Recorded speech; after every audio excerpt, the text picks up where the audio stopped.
السلام علیکم ویورز، میں ہوں محمد فیضان نظامی اور آپ سب کا خیر مقدم کرتے ہیں ہمارے یوٹیوب چینل دی نظام اسلامی ٹی وی پہ۔ جیسا کہ آپ جانتے ہیں کہ ہمارا ایک سلسلہ قرآن کے حوالے سے، قرآن کی اہمیت، اس کی افادیت کے حوالے سے چل رہا ہے، تو اس کی آج تیسری نشست ہوگی۔ تو ہم جانیں گے کہ مزید قرآن کی اہمیت، قرآن کی افادیت کے بارے میں، قرآن کا کیا حق ہے ہم پہ، اس کا ایسے جانیں گے۔ تو آئیے چلتے ہیں آپ سب کے جانے پہچانے مفتی صفدر محاربی نظامی صاحب کی طرف، ان سے جانتے ہیں کہ تفسیر محاربی کے اندر مزید یہ کیا ارشاد فرماتے ہیں۔ بسم اللہ الرحمن الرحیم، صلی اللہ علی النبی الامی وآلہ صلی اللہ علیہ وسلم، صلاۃ و سلاما علیکہ یا رسول اللہ۔ اللہ جل مجدہ کے فضل و کرم اور اس کے اذن و اجازت سے ہم قرآن مجید کے حوالے سے جو گفتگو کر رہے ہیں اس کی تیسری نشست ہے آج ہماری، اور آج ہم یہ جاننے کی کوشش کریں گے کہ قرآن مجید کے حقوق میں سے پہلا حق قرآن مجید کا کیا ہے۔ ہم پچھلی نشست میں ہم نے یہ بات سمجھی تھی کہ قرآن مجید کی عظمت اور قرآن مجید کی برتر اور بڑائی کا احساس ہمارے دل میں ہونا چاہیے، صحیح، کیونکہ وہ رب کا کلام ہے، تو جتنی عزت اور جتنی عظمت اللہ تعالیٰ کی ہے اسی طرح اس کے کلام کی بھی عزت اور حرمت کا ہمیں پاس ہونا چاہیے، اور زندگی میں اس قرآن کو اہمیت دینی چاہیے، اور اپنی ترجیحات میں سب سے پہلی ترجیح قرآن ہی کو رکھنا چاہیے۔ اب دیکھیے، جس بھی چیز کی عزت اور عظمت آپ کے دل میں ہوتی ہے تو لازمی بات ہے، ہمارے اوپر یہ بات لازم ہوتی ہے کہ ہم اس کو مانیں بھی، اس کو ماننا شروع کر دے۔ یہ قرآن مجید کا سب سے پہلا حق ہے کہ قرآن پر ایمان لایا جائے، قرآن کو اللہ کا کلام مانا جائے۔ ماننا، ایمان کا مطلب یہی ہوتا ہے کہ مان لینا، اور مومن اللہ اور اس کے رسول کی ماننے والا۔ سو ایمان یہ پہلا حق ہے قرآن مجید کا، کہ قرآن مجید پر ہمیں ایمان لانا چاہیے۔ اچھا، قرآن مجید یہ اللہ کا کلام بھی ہے اور یہ اللہ کی کتاب بھی ہے۔ کلام اس طور پر کہ اللہ رب العزت نے اپنے اس کو تکلم، اس کو بولا ہے، وہ جو اس کی جو ہے شان کے لائق ہے، لسان، اس سے ادا فرمایا ہے، یعنی اپنے بندوں سے کلام کیا ہے۔ رب متکلم ہوا ہے اور اپنے بندوں سے کلام کیا ہے قرآن مجید کے ذریعے، بندوں سے بات کی ہے اس نے۔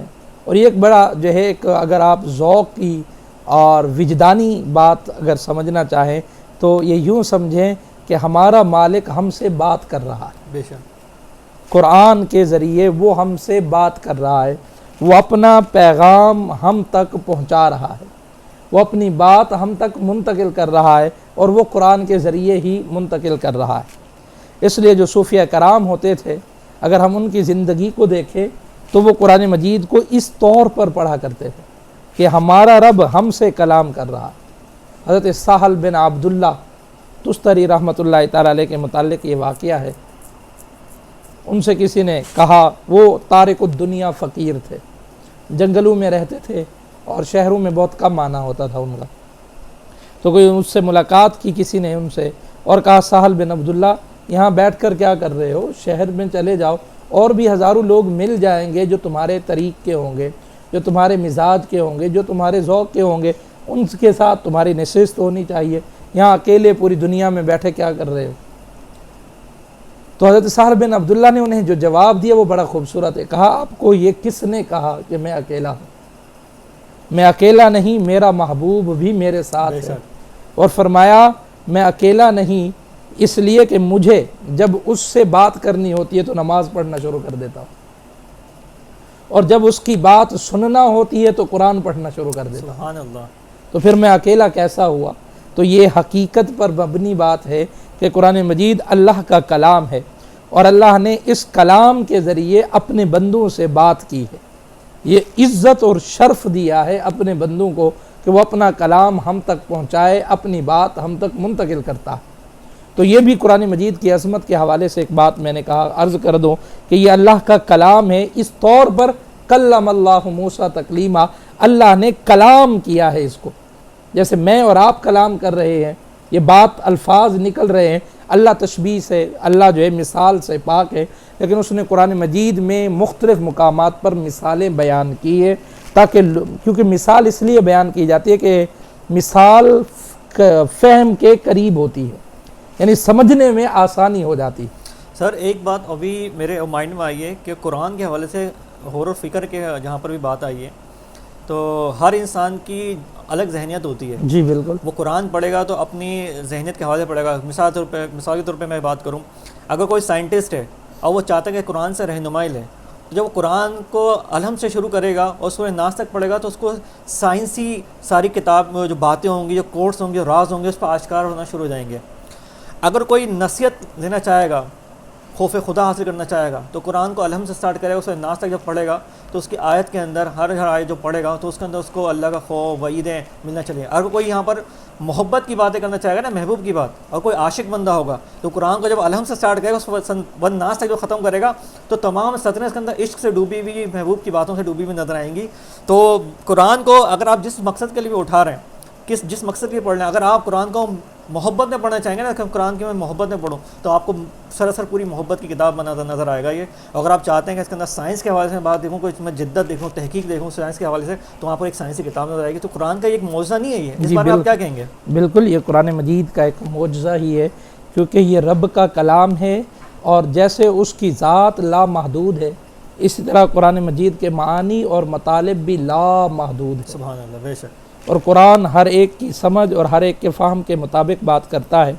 اچھا، یہاں ایک اور بات بھی چلے سمجھتے جائیے گا کہ قرآن کلام ہے رب کا، اور رب نے اس کے ذریعے ہم سے بات کی ہے، یعنی قرآن ڈائریکٹ ہم سے بات کرتا ہے۔ صحیح۔ یہ کوئی آؤٹ ڈیٹڈ کتاب نہیں ہے کہ جی آج سے 14 صدیاں پہلے جو اتری تھی تو انہی کی رہنمائی کے لیے تھی، انہی کے سے باتیں کرتی تھی، نہیں، یہ قیامت تک آنے والا ہر مسلم جب بھی قرآن پڑھے گا اور قرآن میں ڈوب کر قرآن پڑھے گا تو پھر اسے محسوس ہوگا کہ رب اس سے بات کر رہا ہے۔ بے شک۔ اس موضوع پر ایک ناول بھی ہے مصحف کے نام سے، مصحف، نمرہ احمد کا ناول ہے، اچھا۔ اس نے بڑا خوبصورت لکھا ہے اس حوالے سے۔ بہرحال اس نے کچھ چیزیں ہوتی ہیں ہر ناول میں، تو بنسبت اور ناولز کے یہ ایک اچھا ناول ہے مصحف۔ قرآن مجید کیسے کلام کرتا ہے، بندے سے کیسے بات کرتا ہے، اس پر اس نے لکھا ہے۔ اور یہ جو ہے ہمیں بھی جب قرآن پڑھیں تو یہ بات سامنے رکھنی چاہیے۔ اب ایسا ہوتا ہے بعض اوقات ہم قرآن پڑھتے ہیں، ہمیں لگتا ہے قرآن تو کوئی اور ہی بات کر رہا ہے۔ اس کی وجہ کیا؟ اس کی وجہ یہ ہوتی ہے کہ ہماری قرآن سے دوستی نہیں ہے، ہمارا تو قرآن سے تعارف نہیں ہے، ہم نے ابھی قرآن مجید سے جو انٹروڈکشن ہے وہ کرایا ہی نہیں۔ آپ دیکھیں نا، دنیا میں بھی آپ کسی کے ساتھ اگر اپنا تعلق جوڑنا چاہیں، اور تعلق بھی اتنا مضبوط کہ جو اس کے دل کے راز ہوں وہ آپ پر آشکار ہو جائیں، تو اس کے لیے بڑا گہرا تعلق بنانا پڑتا ہے، بڑی دوستی لگانی پڑتی ہے، ہر اس کی صحبت میں جانا پڑتا ہے، بار بار اس کے پاس بیٹھنا پڑتا ہے، اس کو جو ہے سمجھنا پڑتا ہے، اس سے باتیں تعلق بنانا پڑتا ہے، ربط قائم کرنا پڑتا ہے، اس سے باتیں کرنی پڑتی ہیں۔ یہ نہیں کہ ایک مرتبہ ہفتے میں آپ چلے گئے اور وہ کبھی بھی آپ کو راز نہیں دے گا۔ اس لیے ضرورت ہوتی ہے کہ مسلسل، اب بعض لوگ سرسری نظر سے پڑھتے ہیں قرآن کو، وہ کہتے ہیں حضرت یوسف کا واقعہ ہے، حضرت موسیٰ علیہ السلام کا واقعہ، وہ واقعات، وہ جیسے آپ جو جائیں کسی کے پاس، اجنبی کے پاس، اجنبی اپنا تعارف تو کروا دے گا آپ کو، اس کے بعد وہ ایسے ہی اوپری باتیں کرتا رہے گا، اس کے دل میں کیا ہے آپ کے لیے وہ نہیں بیان کرے گا، وہ تب بیان کرے گا جب آپ کا اس سے تعلق مضبوط ہوگا۔ سو قرآن سے جتنا آپ کا تعلق مضبوط ہوگا اور جتنا آپ قرآن میں ڈوب جائیں گے، اس وقت آپ کو پتہ چلے گا کہ یہ آپ سے خطاب کر رہا ہے۔ دیکھیں نا، حضرت امام جعفر الصادق رحمۃ اللہ تعالی علیہ نماز پڑھ رہے تھے، دوران نماز گرے اور بے ہوش ہو گئے۔ کسی نے پوچھا حضرت کیا ہوا؟ کہا میں نے قرآن مجید جب نماز پڑھنے لگا تو قرآن میں تفکر کیا، تدبر کیا، اور جو قاری کہ جو پڑھ رہا تھا اس میں ڈوبتا گیا، حتیٰ کہ ایسا لگا کہ میں خود خالق سے سن رہا۔ سبحان اللہ۔ کہ جب اتنا اونچا چلا گیا میں تو خالق سے سن رہا ہوں، تو بوجھ برداشت نہیں ہوا، وہ وزن برداشت نہیں ہوا، اور وہ جو عظمت تھی قرآن کی وہ برداشت نہیں ہوئی، اور وہ جو تجلی تھی اس وقت قرآن کی مجھ پر نازل ہوئی وہ برداشت نہیں ہوئی، اور میں گر گیا۔ تو یہ قرآن تو رب تک لے جاتا ہے، یہ قرآن تو انسان کو رب کا مخاطب بناتا ہے کہ رب اس سے بات کر رہا ہے، سو اس لیے اس کو کلام الہی کہتے ہیں، اللہ کا کلام۔ اور یہاں ضمناً ایک نقطہ اور سمجھیے کہ اللہ نے بات ہم سے کرنی تھی، لیکن ہم سے بات کرنے کے لیے بھی اس نے اپنے محبوب کو چنا۔ بے شک یہ ایک طریقہ اللہ رب العزت کا ایک سنت رہی ہے کہ وہ ہمیشہ ذریعہ، واسطہ اور وسیلہ سے بندوں سے کلام کرتا ہے۔ وہ ڈائریکٹ بھی کلام کر سکتا ہے، اس میں کوئی بات نہیں ہے۔ بعض لوگ کہتے ہیں جی کیا وہ ڈائریکٹ کلام نہیں کر سکتا؟ اب ہمارے مسئلے ایسے ہوتے ہیں نا، ایک جو ہے ایک تو ہماری قوم پر جاہل مسلط ہو گئے، علم کے حوالے سے، فکر کے حوالے سے، عقیدے کے حوالے سے، انجینئر جیسے لوگ۔ اب آپ اندازہ کیجئے نا ہماری قوم کیسی جو ہے اللہ اسے ہدایت دے، عقل دے، علم دے کہ انجینئر سے قرآن حاصل کیا جا رہا ہے۔ صحیح۔ انجینئر سے یہ ایسے ہوا جیسے آپ جو ہے لوہار کے پاس چلے جائیں اور اسے کہیں جی آپ جو ہے ہوائی جہاز کا ٹکٹ مجھے دے دیں، مجھے جانا ہے، تو وہ کہے گا بابا کہیں اور جاؤ، میں تو لوہار ہوں، یہاں سے لوہا ملتا ہے۔ صحیح بات ہے۔ تو یہ ہماری قوم بڑی سادہ ہے، اور دین کے نام پر تو یہ بے وقوف بن جاتی، کوئی بھی اس کو دین کے نام پر جو چاہے بے وقوف بنا لے۔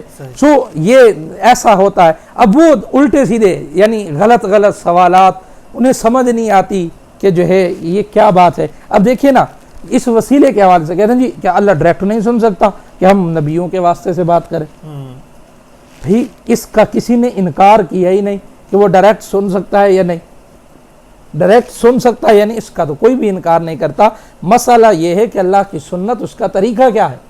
واہ واہ واہ، مسئلہ حل ہو گیا یہاں پر ایک۔ جی اس کا طریقہ، اس کی سنت کیا ہے، اس کو ہم دیکھیں گے۔ اس کی قدرت کی بات نہیں کر رہے ہم کہ اس کی قدرت کتنی ہے، اس کی طاقت کتنی ہے، اس کا کمال کتنا ہے، اس کا تصرف کتنا ہے۔ ہم یہ کہہ رہے ہیں کہ سنت اس کی کیا ہے، طریقہ اس کا کیا ہے۔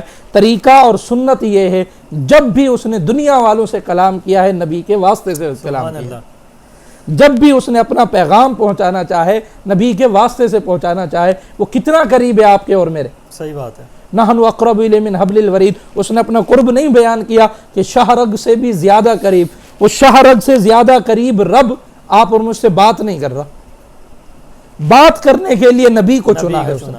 صحیح بات ہے۔ اس لیے کہ وہ کلام کر لے ہم سہ نہیں سکتے، اس کے کلام میں جو طاقت ہے وہ ہم سے برداشت نہیں ہو سکتی، وہ تو پہاڑ سے نہیں برداشت ہو سکتی ہے، وہ ایک تجلی تو اس کی، تو کلام تو اس کی صفت ہے۔ صحیح بات ہے۔ آپ اور میں تو ڈائریکٹ سن ہی نہ سکتے، ہم تو جل جاتے، ختم ہو جاتے۔ جو ہے وہ حضرت موسیٰ علیہ السلام جو تھے نا، کچھ 70 آدمی تھے، وہ بھی ایسے وقالوا لن نؤمن لک حتی نری اللہ جہرۃ، کہا موسیٰ ہم آپ کو مانیں گے نہیں جب تک ہم رب کو ڈائریکٹ نہ دیکھیں۔ عجیب قوم ہے بھائی، اللہ نے کہا ایمان بالغیب لاؤ، نبی کے ذریعے مجھے مانو، نبی کے واسطے سے نبی کو مان کر مجھے مانو۔ کہا نہیں، آپ کو تب مانیں گے جب رب کو ظاہر دیکھیں، رب کو سامنے دیکھیں۔ پھر کیا ہوا آپ کو پتا، فاخذتہم الصاعقہ، صرف وہ آواز ہی برداشت نہیں ہوئی ان سے رب کی، اور جل کر راکھ ہو گئے۔ آواز نہیں برداشت ہوئی تو تجلی تو بہت آگے کی چیز ہے۔ سو اللہ کا جو طریقہ، اللہ کا اصول، اللہ کا قاعدہ، اللہ کی سنت جاریہ یہی ہے کہ وہ جب بھی بندوں سے کلام کرتا ہے، بندوں کو کچھ دینا چاہتا ہے، وہ نبی کے واسطے اور وسیلے سے عطا کرتا ہے۔ سبحان اللہ، بے شک۔ تو اللہ کا کلام ہے یہ، اور دوسرا میں نے کہا کہ یہ اللہ کی کتاب بھی ہے۔ اب کتاب کا کیا معنی ہے؟ اگر ہم کتاب کا معنی دیکھیں تو یہ بھی بڑا خوبصورت معنی ہے۔ کتاب نکلا ہے کاتبہ سے، اور کاتبہ کہتے ہیں کچھ بہت سی چیزوں کو جمع کرنا اور ان کو آپس میں ملانا، جمع کر لینا اور ملانا۔ تو کتاب کیا ہوتی ہے؟ اگر آپ غور و فکر کریں گے تو ہم جو الفاظ بولتے ہیں، جو فکرات بولتے ہیں، جتنے جملے بولتے ہیں، یہ سارے جملے بنے ہوتے ہیں الفاظوں سے، بالکل، اور الفاظ بنے ہوتے ہیں حروف سے۔ یعنی حروف آپس میں ملتے ہیں تو وہ لفظ بناتے ہیں، اور لفظ مل کر فقرہ بناتے ہیں، مل کر فقرہ بناتے ہیں، اور یہ مسلسل جو کلام ہوتا ہے، اس مسلسل کلام کے سلسلے کو کتاب کہا جاتا ہے۔ یعنی ایک مربوط کلام، ایک ترتیب دیا ہوا کلام، جس کے اندر نظم ہو کہ بات سامنے والے کو سمجھ آ جائے، جس کے اندر ترتیب ہو کہ سامنے والا کنفیوژن کا شکار نہ ہو جائے، جس کے اندر وضاحت ہو کہ سامنے والے پر بالکل ہر بات واضح ہو جائے، اس کو کتاب کہا جاتا ہے۔ صحیح، اس کو کتاب کہا جاتا ہے۔ اب قرآن مجید اس معنی میں کتاب ہے کہ اللہ رب العزت نے یہ بات آپ کو اور مجھے ذالک الکتاب کہہ کر یہ بات سمجھائی ہے. قرآن مجید کتاب الہی کیوں ہے، اس سوال کا جواب یہ دے رہا ہوں. اللہ نے یہ بات ہمیں سمجھائی ہے کہ بھائی انبیاء پر جتنی بھی کتابیں نازل کی گئی، جتنے بھی صحیفے نازل کیے گئے، اور بالخصوص قرآن مجید، یہ سارے ایک مسلسل کلام تھے، ایک ربط والا کلام تھا، ایک تنظیم تھی اس کے اندر، ایک ترتیب تھی اس کے اندر، اور ایک وضاحت تھی. یہ نہیں کہ وہ مبہم تھا، لوگوں کو سمجھ، پھر اعتراض پیدا ہوتا کہ ہمیں سمجھ ہی نہیں آتا. جب سمجھ نہیں آتا تو ہم ہدایت کیسے لیں؟ کیونکہ انبیاء نے قرآن مجید کے ذریعے، اپنی کتابوں کے ذریعے، ہر نبی امت کے مسائل حل کرتا تھا. ان کے اندر جو اختلافات پیدا ہو جاتے تھے کسی بھی وجہ سے، ان کا حل وہ قرآن سے اور اپنی کتابوں سے پیش کیا کرتا تھا. تو اگر قرآن، کتابیں اور قرآن واضح ہی نہ ہوتا تو سب سے بڑا اعتراض ہی یہ پیدا ہوتا کہ ہمیں تو سمجھ ہی نہیں آتا. ہم اس سے ہدایت تو اسی سے لی جائے نا جو سمجھ آئے. اب یہ سمجھ نہیں آتا، واضح نہیں ہے ہم پر، کلیئر نہیں ہے ہم پر، تو ہم اس سے ہدایت کیسے لیں؟ اس لیے کتاب کہہ کر اللہ نے یہ اشارہ دیا ہے کہ میرا ہر کلام واضح ہوتا ہے. اور حضور بھی فرماتے وما علینا الا البلاغ المبین، کہ ہم پر تو ہے کہ بڑے واضح انداز میں تم تک بات پہنچا دے. وما علینا کا معنی یہ نہیں ہے ہم پر مگر یہ کہ واضح پہنچانا.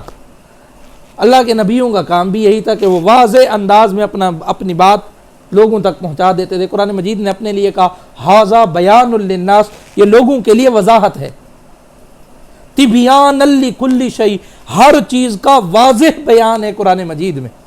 تو اس معنی میں یہ کتاب اللہ ہے. اور کتاب کا ایک اور معنی بھی قرآن مجید نے بیان کیا ہے. قرآن مجید نے کتاب کو ایک اور معنی میں لیا ہے. وہ معنی کیا؟ قرآن کہتا ہے کہ کتاب اس دستاویز کو کہتے ہیں جس میں اقوام عالم کے عروج اور زوال کی داستانیں موجود ہیں.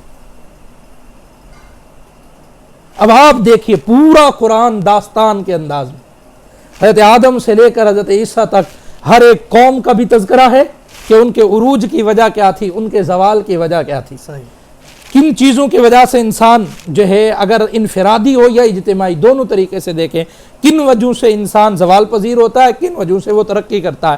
یہ سارا پورا کا پورا جو ہے یہ قرآن مجید میں موجود ہے.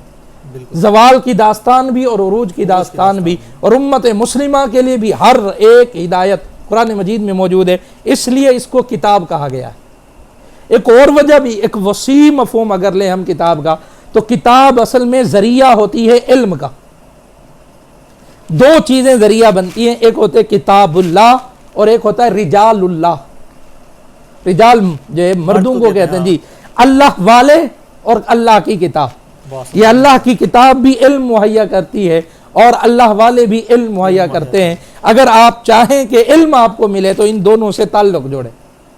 تو کتاب علم کا ذریعہ ہوتی ہے. اللہ نے اس لیے اس کو کتاب کہا ہے، اس لیے کہ آج آپ دیکھیں نا، یہ میں نے بتایا نا آپ کو، قرآن مجید قیامت تک کے لیے ہدایت ہے. آج دیکھیں ہمارا جو دور ہے، ہمارا تعلق کتاب سے کتنا رہا ہے؟ صحیح بات ہے، بہت کم رہ گیا ہے ہی نہیں. ہم سوشل میڈیا، الیکٹرانک میڈیا، یعنی وہ ویژولی ہم ہو گئے ہیں، ویژوالائز ہو گئے ہم لوگ. صحیح کہہ رہے ہیں. ہر چیز دیکھنا، قرآن سے، کتاب سے ہمارا تعلق ہی ختم ہو گیا ہے. جبکہ علم ملتا ہے کتاب سے تعلق جوڑنے سے، علم حقیقی تب ملتا ہے. اس لیے آپ دیکھیں نا، اللہ نے مردوں کے ساتھ کتابیں بھی نازل کی. ایک طرف نبیوں کا سلسلہ، دوسری طرف کتابوں کا سلسلہ. ایک طرف نبیوں کا سلسلہ، دوسری طرف صحائف کا سلسلہ. ایک طرف کتابوں کا سلسلہ، دوسری طرف تورات، زبور، انجیل اور قرآن مجید کا سلسلہ. تو یہ بتا نہیں رہا کہ جہاں اللہ والوں سے تعلق جوڑیں، یعنی اللہ کے مقرب بندوں سے، وہاں کتاب سے بھی تعلق ہونا چاہیے. یہ دونوں مل کر ہی تمہیں اللہ تک پہنچا سکتے ہیں. تو اس معنی میں بھی یہ کتاب اللہ ہے. اب یہاں اس حوالے سے ایک اور آخری نقطہ اس حوالے سے سمجھیے، وہ بھی بڑا انٹرسٹنگ ہے. وہ یہ کہ اس سے ایک اور بات ہمیں سمجھ آتی ہے، اور وہ بات یہ سمجھ آتی ہے کہ یہ جو وحی الہی ہے، یہ کوئی اتفاقی چیز نہیں تھی کہ اچانک ایک نبی پر اللہ کا کلام نازل ہو گیا پھر یہ سلسلہ ختم ہو گیا. ایسا نہیں تھا، بلکہ اللہ رب العزت نے ایک مستقل اور مسلسل سلسلہ شروع کیا، اور یہ حضرت آدم سے لے کر شروع ہوا اور حضور علیہ الصلوۃ والسلام پر پہنچ کر اپنی مکمل ہو گیا اور اپنے جو ہے اختتام کو پہنچ گیا. اور اسی کو جو ہے صحائف کے ذریعے انہی کتابوں کے ذریعے حضرات انبیاء کو بھی احکامات دیے جاتے تھے کہ آپ نے یہ پیغام یہ چیزیں جو ہے اپنی اپنی امتوں تک پہنچانی ہے۔ تو اس کا مطلب یہ ہوا کہ ایمان جو کتاب کے حوالے سے یہ بات ضروری ہے کہ یہ بات ہم مانیں کہ اللہ رب العزت نے یہ جو سلسلہ نازل کیا ہے کتاب کا، یہ کوئی اتفاقی چیز نہیں تھی بلکہ یہ مسلسل اور مستقل سلسلہ تھا۔ صحیح۔ اب یہاں یہ بات ہمیں سمجھ آتی ہے کہ جس طرح حضور علیہ الصلوۃ والسلام کے لیے ہمارا عقیدہ ہونا چاہیے کہ حضور خاتم الانبیاء ہے، اسی طرح یہ عقیدہ ہونا چاہیے کہ کتابوں میں قرآن خاتم الکتب ہے۔ بے شک بے شک جس طرح حضور کو ماننا ضروری، اسی طرح کتاب کو ماننا ضروری۔ بے شک جس طرح حضور کے بعد کوئی اور نبی کسی بھی حوالے سے نہیں آ سکتا، کوئی نیا نبی پیدا نہیں ہو سکتا، اسی طرح قرآن مجید کے حوالے سے کوئی امکان ہی نہیں ہے کہ کوئی اور وحی نازل ہو جائے۔ بے شک۔ وہ مرزا جو ہے چاہے جو بھی کہتا پھرے۔ دیکھیں نا قرآن مجید نے اس پر بڑی خوبصورت دلیل دی۔ قرآن نے کہا والذین یؤمنون بما انزل الیک وما انزل من قبلک وبالآخرۃ هم یوقنون، بطور شرط کے بیان کیا یہ متقین کی صفات میں۔ فرمایا متقی وہ ہیں جو کچھ آپ سے پہلے نازل کیا گیا اس کو بھی مانتے ہیں اور جو آپ پر نازل کیا گیا اس کو بھی مانتے ہیں۔ اب اگر کسی معنی میں یہ امکان ہوتا کہ حضور کے بعد بھی وہی آتی تو قرآن آگے جملہ ایک اور بھی بڑھا دیتا کہ جو آپ سے پہلے نازل ہوا اس کو بھی مانتے ہیں، جو آپ پر نازل ہوا اس کو بھی مانتے ہیں، اور جو آپ کے بعد آئے گا اس کو بھی مانتے ہیں۔ صحیح۔ لیکن قرآن نے یہ جملہ نہیں بڑھایا یہ بتانے کے لیے کہ بس حضور پر وحی کا سلسلہ ختم، بے شک۔ اب کسی مرحلے میں کسی بھی طرح یہ ممکن ہی نہیں کہ اور وحی آ جائے۔ بے شک، بے شک۔ یہ ہے قرآن پر ایمان لانا۔ بے شک۔ اب انشاءاللہ العزیز کل ہم یہ بیان کریں گے کہ ایمان لانے کے تقاضے کیا ہیں، کس طرح مانیں قرآن کو، وہ ماننے کا حق کیا ہے۔ اللہ ہم تمام پر اپنی رحمت نازل